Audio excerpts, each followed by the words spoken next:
Hola, ¿qué tal? Le damos la más cordial bienvenida a Semanario Judicial, resumen de los sucesos más importantes registrados a lo largo de la semana en el Poder Judicial de la Federación. Soy Lorena Sánchez Cabrera y saludo a mi compañera Nidia Díaz en la interpretación en lengua de señas mexicana. Hola Nidia, acompáñenos con la información.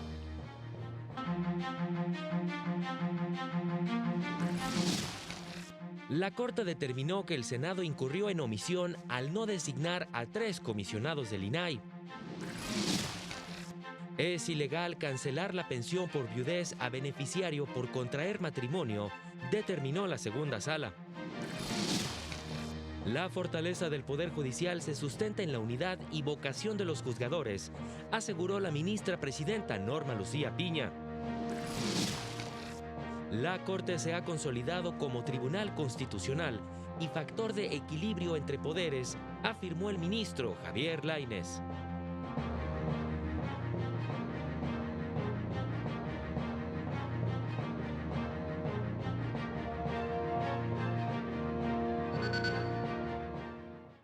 El Semanario Judicial de la Federación es el medio de publicación oficial del Poder Judicial de la Federación.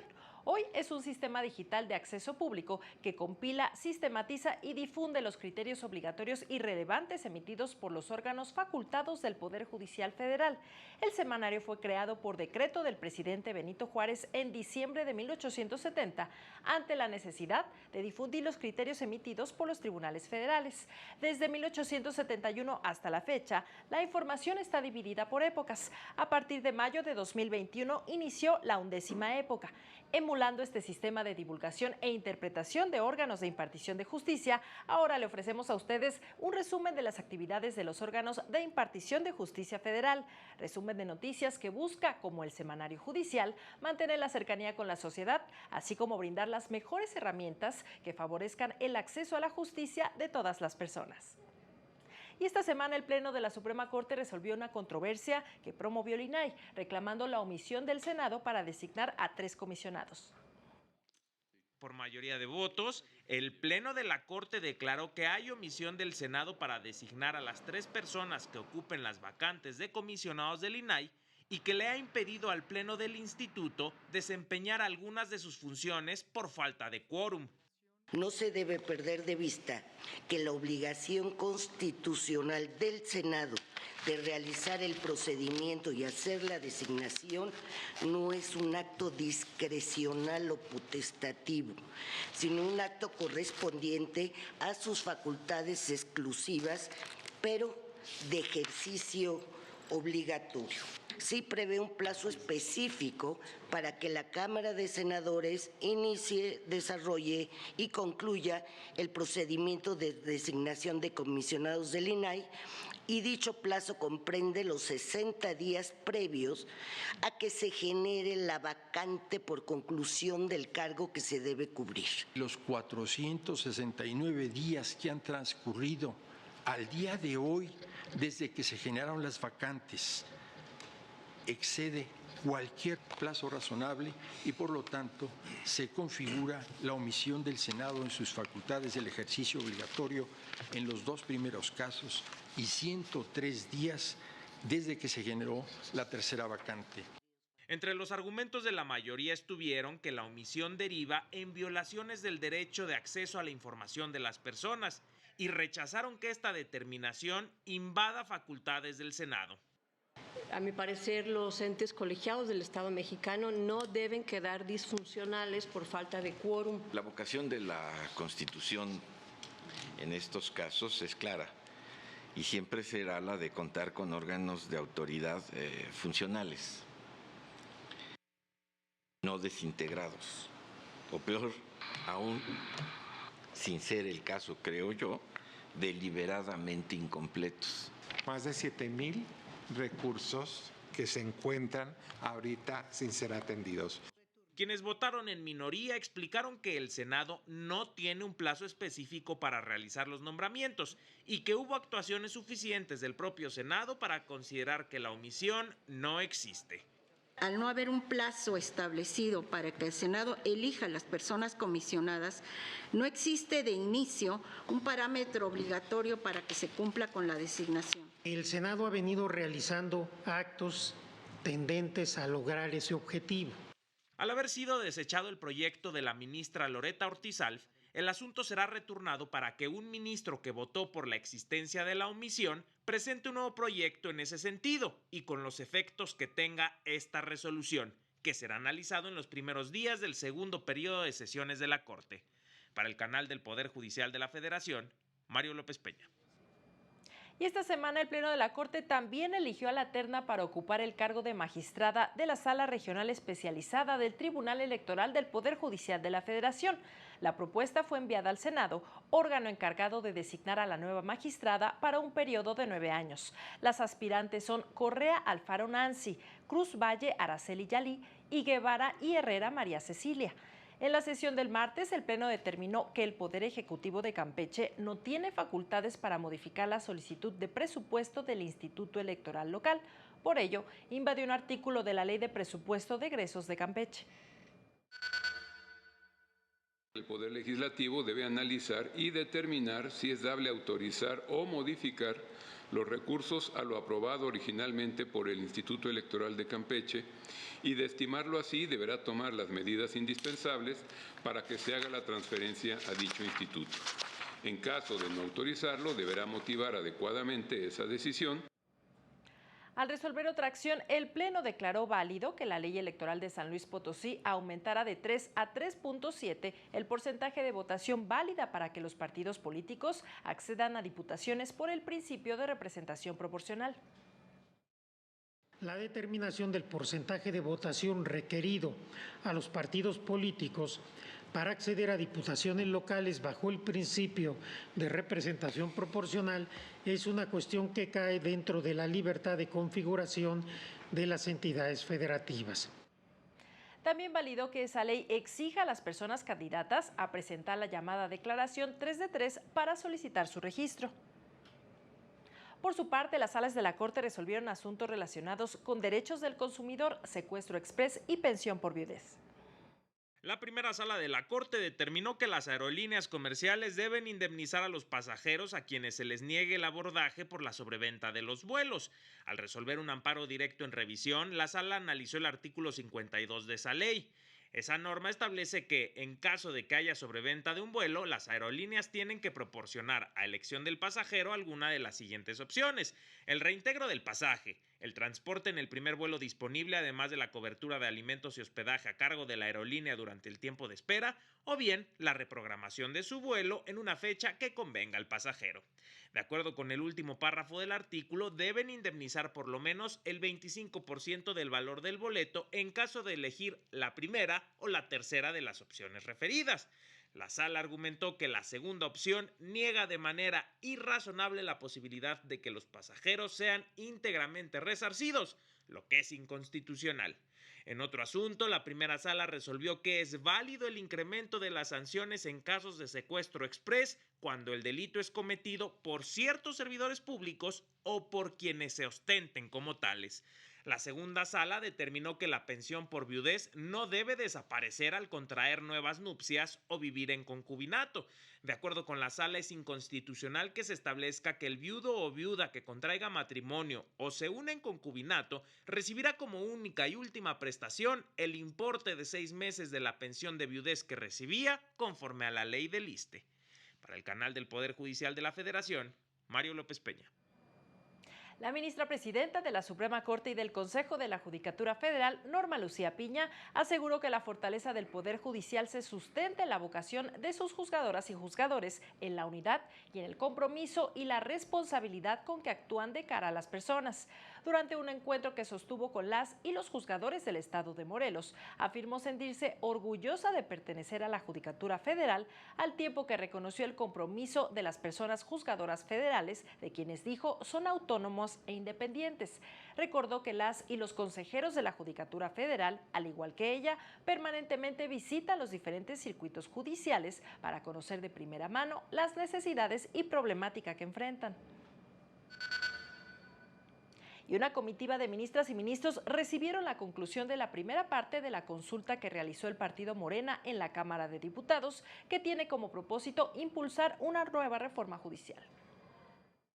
El fortalecimiento de la justicia local Es uno de los temas pendientes, aseguró el ministro de la Suprema Corte de Justicia de la Nación, Javier Lainez Potisek.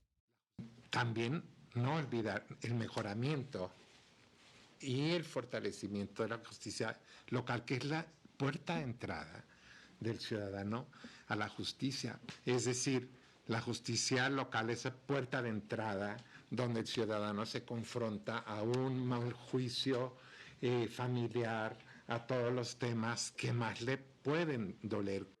Lo anterior al asistir a la Cámara de Diputados en representación del Pleno para recibir las conclusiones sobre los conversatorios organizados por el presidente de la Junta de Coordinación Política de la Cámara de Diputados, en compañía de las ministras Loretta Ortiz Alf y Yasmín Esquivel, quienes destacaron la importancia del diálogo entre poderes. Realizar ejercicios de apertura legislativa como este favorece el intercambio de ideas, perspectivas, experiencias, a la vez que fomenta el involucramiento ciudadano en los procesos de creación y modificación de leyes. Es importante mantener esta comunicación entre quienes tenemos la responsabilidad de aplicar la ley a los casos concretos y quienes determinan el contenido de las normas. El ministro recordó a los legisladores que el Poder Judicial está conformado por más de 45,000 servidores públicos. Por su parte, la ministra Loretta Ortiz expuso ejemplos desde el derecho comparado de los procesos de elección de ministros en otros países. Para el canal del Poder Judicial de la Federación, Laura Murillo. Y en este sentido, al participar en un evento organizado por diversas agrupaciones de abogados, abogadas y notarios, el ministro Javier Lainez Potisek llamó a los profesionales del derecho a contribuir a la defensa de la Constitución. Aseguró que resulta indispensable contribuir a la consolidación del Estado de Derecho, al fortalecimiento de la división de poderes y de la independencia judicial, con el fin de proteger los derechos de la población. Por eso, para mí, como abogado, en todo caso del sector público, pues este día es importante. Yo creo que la defensa de la Constitución por parte de todos nosotros, el entender, e insisto, por eso me gusta dar clases y por eso me gusta transmitir a mis alumnos toda esta parte de vivencias o de experiencia en esta evolución que tuvo México en los últimos 30 años. Me gustó la frase de generación de transición, que me parece algo valioso y que tenemos de verdad que cuidar. Es momento de hacer una pausa, pero continuamos con más información. Estamos en Semanario Judicial, no le cambien. Al regresar, la jueza Angélica Sánchez Hernández podrá seguir su proceso en libertad.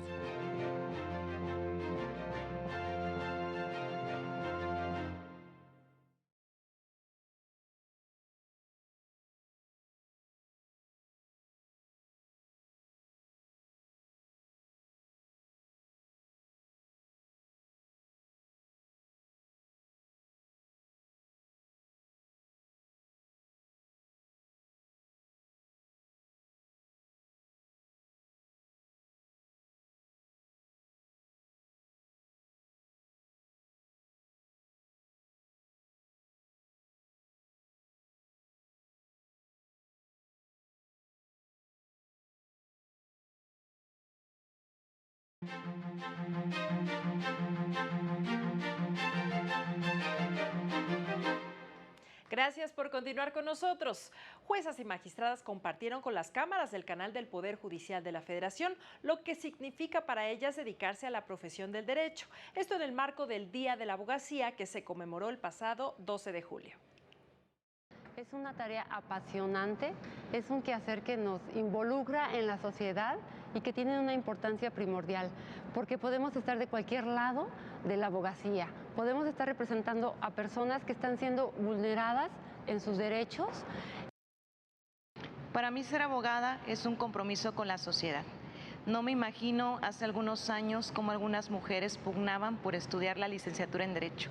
Hoy día que existen estas igualdades para todas las estudiantes, quiero decirles que vale muchísimo la pena. Siempre están en nuestras manos cuestiones de vida, cuestiones de libertad, cuestiones del patrimonio, cuestiones de la familia de todas las personas. Entonces implica un compromiso con cada una de las personas que se acercan a mí para pedir justicia.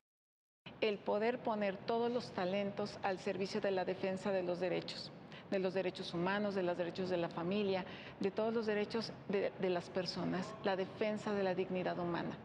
Eso para mí es ser un abogado. Observa la sociedad nuestra función. Y al momento de estar en la inmediación, en la audiencia, de que nos estén escuchando, explicarnos con un lenguaje sencillo, con un lenguaje ciudadano, donde nos puedan entender. Y en la Escuela Federal de Formación Judicial dio inicio el Seminario de Derecho Colectivo para la formación de personas operadoras jurídicas en esta materia. El Consejo de la Judicatura Federal inauguró el Seminario de Derecho Colectivo dirigido a personas juzgadoras en materia laboral, a integrantes de organizaciones sindicales, federaciones y confederaciones de trabajadores. El objetivo de este seminario es cumplir con algunos señalamientos que tenemos pendientes en cuanto a la formación y selección de los distintos operadores de nuestros órganos jurisdiccionales. Sustancialmente es transmitir la importancia que tiene la materia en el mundo de trabajo en México y en Latinoamérica. Destacó que otro de los fines es que se conozcan las nuevas reglas que derivan de la reforma laboral en el país y que exista una colaboración con todas las instituciones en este rubro. Estamos muy empeñados en que la justicia sea toda una realidad, que la justicia llegue a los ciudadanos allá afuera y ellos tengan la capacidad, la posibilidad de plantear sus casos, sus controversias en nuevos tribunales. Entre los temas que se abordarán están las normas internacionales de derecho colectivo, perspectiva de género en lo laboral, huelga, la conciliación, así como la libertad y democracia sindical. El seminario se realizará durante 4 días en la Escuela Federal de Formación Judicial, donde estuvo presente su directora Josefina Cortés Campos. Para el canal del Poder Judicial de la Federación, Miguel Nila Cedillo. La magistrada Marta Gabriela Sánchez Alonso reconoció que gracias a la política de paridad y acciones afirmativas, cada vez son más las mujeres que son titulares de juzgados de distrito o integrantes de tribunales colegiados de circuito. Reconoció que en las últimas administraciones aumentó el número de mujeres que participaron en concursos de oposición para ocupar el cargo de jueza o magistrada en las diversas materias. Pues también se han tomado en cuenta mujeres con discapacidad, con jefas de familia. Se ha tratado de que estas juezas o estas titulares estén cerca de su domicilio y si no dentro del estado en el que viven, precisamente para que no estén alejadas de su entorno familiar. Manifestó su confianza de que en la presente administración se mantenga esa tendencia de que poco más del 50% de los cargos de juezas y magistradas en disputa sean ocupados por mujeres. Eso quiere decir que pues están logrando ya de alguna manera pues esta paridad de género dentro del propio Poder Judicial. Pues es por ello que debemos seguir avanzando en este tema. Las actuales presidencias, sobre todo ahora a cargo de una mujer, pues logrará, me parece a mí, lograr este objetivo. En más noticias, el consejero de la Judicatura Federal, Sergio Javier Molina Martínez, encabezó la ceremonia de inauguración del Centro de Justicia Penal Federal de Jalapa, Veracruz, en donde destacó la importancia de velar por la presunción de inocencia como garantía de libertad y verdad. Aseguró que también es una garantía de seguridad y de defensa social, lo que se traduce en la confianza de la ciudadanía en el sistema de justicia.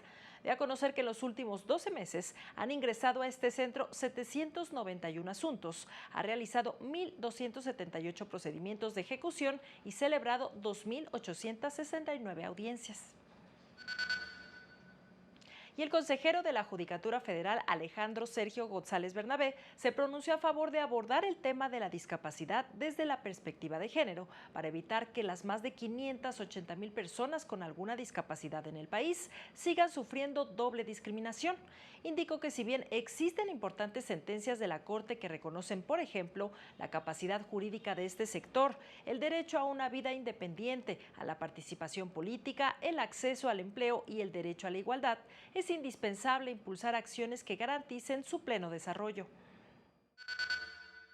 Por ello, la necesidad de consolidar verdaderas acciones afirmativas aplicadas como políticas públicas que compensen las condiciones de desigualdad y discriminación de ciertos sectores poblacionales. Indicó que en el caso del Poder Judicial Federal se han impulsado diversas acciones para garantizar los derechos de las personas cuidadoras y personas con discapacidad, con el fin de que la labor que desempeñan sea compatible con el trabajo de cuidados. Implementar políticas judiciales de conciliación laboral entre las y los trabajadores del Poder Judicial de la Federación, a manera que puedan seguirse desarrollando en la carrera judicial y mantener las labores de cuidado a su cargo de hijas e hijos con discapacidad. Ahorita estoy en mi calidad de consejero presidiendo carrera judicial y estamos tratando, voy a proponer a la escuela que tratemos de impulsar un concurso específico para personas con discapacidad o con cuidados de personas con discapacidad. Cambiamos de información porque la Defensoría Pública Federal dio a conocer que luego de una prolongada audiencia, el juez de control del penal de Pacho Viejo, en cumplimiento a la suspensión concedida por el segundo tribunal colegiado en materia penal de Veracruz, dejó insubsistente la prisión preventiva interpuesta a la jueza Angélica Sánchez Hernández. Indicó que después de decidir sobre la privacidad de la audiencia, el juez de control le impuso 2 medidas cautelares que la Defensoría Pública Federal considera desproporcionadas: una garantía de 1 millón de pesos y el resguardo domiciliario. La jueza fue trasladada a su domicilio para continuar restringida de su libertad y queda obligada a garantizar una cantidad que no consideró su capacidad económica. Durante los procesos penales que se le siguen por su presunta responsabilidad en los delitos contra la fe pública y tráfico de influencias, las autoridades estatales deberán respetar su presunción de inocencia y la independencia judicial. Se indica que la Defensoría Pública Federal continuará dando seguimiento a su caso. Y en el semanario judicial se publicaron 24 jurisprudencias y tesis aisladas de los distintos órganos jurisdiccionales del Poder Judicial de la Federación. En esta ocasión, de la Suprema Corte solo se publicó una jurisprudencia de la segunda sala que tiene como rubro universidades privadas en actos relacionados con la omisión de tramitar y realizar la entrega de un título profesional. Se equiparan a una autoridad para efectos de la procedencia del juicio de amparo. De plenos regionales se dieron a conocer 7 criterios, destacando uno del Pleno Regional en materia administrativa de la región Centro-Sur, con residencia en Cuernavaca, Morelos, con el siguiente tema: suspensión provisional en el amparo, es improcedente concederla contra la orden de readscripción de un juez a un juzgado especializado en violencia contra las mujeres, medida prevista en la Ley Orgánica del Poder Judicial de Jalisco, y una más del Pleno Regional en materia de trabajo de la región Centro-Sur, con residencia en la Ciudad de México, de rubro gratificación por jubilación de los trabajadores de la UNAM. El concepto días de descanso obligatorio, establecido en la cláusula 31 del Contrato Colectivo de Trabajo 2016-2018, 2020-2022, integran salario para efectos de su cálculo. De tribunales colegiados de circuito se publicaron 16 criterios en temas relacionados con la conciliación prejudicial, cumplimiento de las sentencias de amparo, daños punitivos, desistimiento de la acción de reconocimiento de paternidad y acción reivindicatoria, entre otros. Es momento de hacer otra pausa, pero regresamos con más información a Semanario Judicial. Más adelante, ordenan al INE investigar si aspirantes a defensor de la Cuarta Transformación han incurrido en actos anticipados de campaña.